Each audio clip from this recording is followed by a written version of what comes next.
Yeah, Louisville's had a tough year, but they've been playing a lot better lately. You know, what are you seeing from them now, the way they're playing? You know, it's probably not what you want to hear, but I'm not really concerned about Louisville. You know, not from the standpoint of basketball. I'm concerned myself with my own team. You know, and that's what we gotta do. We gotta lose ourselves in what Georgia Tech basketball is, and what I want it to be, and a standard that has to be set. And you know, right now I just don't feel like we're in a space to be worrying about a scouting report of another team when we got to sprint back and transition harder. We got to dive for loose balls. We got to rebound with two hands. We got to get in a defensive stance. We got to be out in gaps. We got to run three-point shooters off the line. Then we got to slide with them. Then if need be, we got to come cut them off. Then we need somebody to sink and field. So, to be honest with you, you know, Kenny Payne's a really good friend of mine, and I respect him. And I've watched Louisville, but I'm really more concerned with our effort and how we come out the gate. You know, the game can't get strategic until we play hard, and so until we play hard, there's no need to emphasize the different things that Louisville might pose in terms of challenges. Because if we rebound the ball, which we got to get back to doing, again, if we sprint back in transition, which we need to do better, and if we understand the scouting report and we understand the personnel that we're guarding, we'll put ourselves in position to have a chance to win. Is that what the long conversation was in there with those guys talking about that sort of stuff? It's been like that for the last couple of days. Yeah. You know, it's just, you know, I'm all right. You know, because as a coach, you get critiqued, you'll get criticized. I'm all right with that. Like I know who I am, so I'm all right with people talking about my coaching, if that's the case. But I'm not all right with when I get questioned about my effort of my team and my guys. So I don't really care about any scouting reports right now. I'm more worried about, are we gonna play hard? And when we don't play hard, there's consequences of not playing hard. So that's for me. There's a standard. Everybody talks about coach. The coach is gonna be creative. I ain't worried about the coach, but there's a standard. And so when guys don't have a standard for themselves, I gotta create it for them.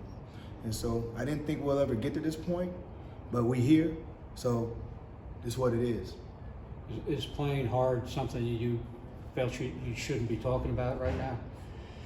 Yeah, but we are. So it ain't really, I'm not really concerned to talking about it and not talking. This is where we at. So right now, it's consequences to not playing hard, and that's all I care about. Because again, I have a standard to what you got to uphold in order for you to play for me, and I am not gonna compromise that. And I will compromise winning and losing to create the standard that needs to be created moving forward. I'm not worried about that, but we can't put an effort. Forget makes and misses. It's not about makes and misses, because basketball is a make or miss game. So you're gonna miss shots. You're gonna have games like that. But you gotta give effort. You don't quit. You gotta have a competitive spirit when you play this game. And you know, that's the things that we gotta get back to. Is that a frustrating thing, knowing that as a former player that some of them maybe not have that competitive spirit? No, there's been a lot of former players, so I'm not gonna say that's something that every former player really gets mad at. I'm mad at it because the way I made it is I had to be the hardest working guy because I was always one of the littlest guys. So for me, it's a non-negotiable. You know what I mean? And so forget it's even you get to a point sometimes where, you know. And we've all been. If you've been an athlete on my level, you understand what I'm talking about. And sometimes you don't even got to be on my level. Sometimes you got the name on the front of your jersey, then you just got to play for the name on the back of your jersey. That got to mean something for you too.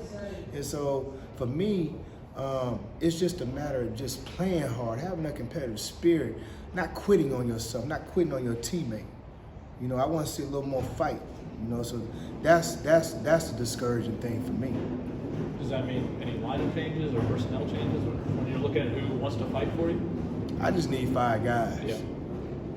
So there's non-negotiables that go with this. Again, get lost in the little things. It's not always about making and missing shots.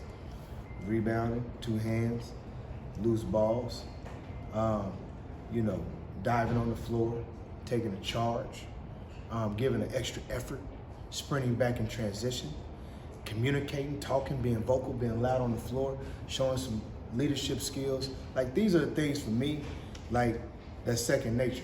So that's what we got to get to if we're going to be a good team, because it can't always be me repeating the things that I'm saying. It has to be somebody within that locker room that has to uphold themselves to the same standard, period. You mentioned being friends with KP. How long have you known him, and how did that relationship sort of develop? Oh, I've known KP a long time. Yeah. It's 20, 25 years plus, and when he was at Oregon, and he recruited some players from Portland. Obviously, we got to Kentucky, recruited players from Portland, Terrence Jones, family. So it's relationship goes back a long way. They're talking about Louisville. They're a team that doesn't count on just one player to win games, and that's, I guess, what you're looking for from your team too. They got 4 guys in double figures. They got guys rebounding up and down the board. So I guess defensively, everybody has to, give their effort to be successful in making stops. Well, let me tell you this again. I only need 5 guys. I'm not looking for 10. I'm just looking for 5. Right now, that's where we at.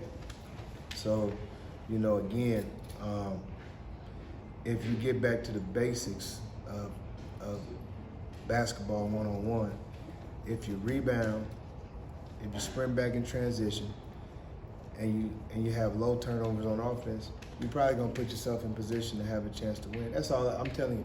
That's all I care about. I don't really, again, it's no disrespect to Louisville, but it's not about Louisville right now. This is about Georgia Tech, and they're the next team on the schedule, and we got to be prepared. But for me, it's more important to see guys doing the things that I want them to do. It's not about what they want to do, because again, I'm not scared to say it. I'm not gonna compromise my standard to try to win no game. I'm not gonna do that.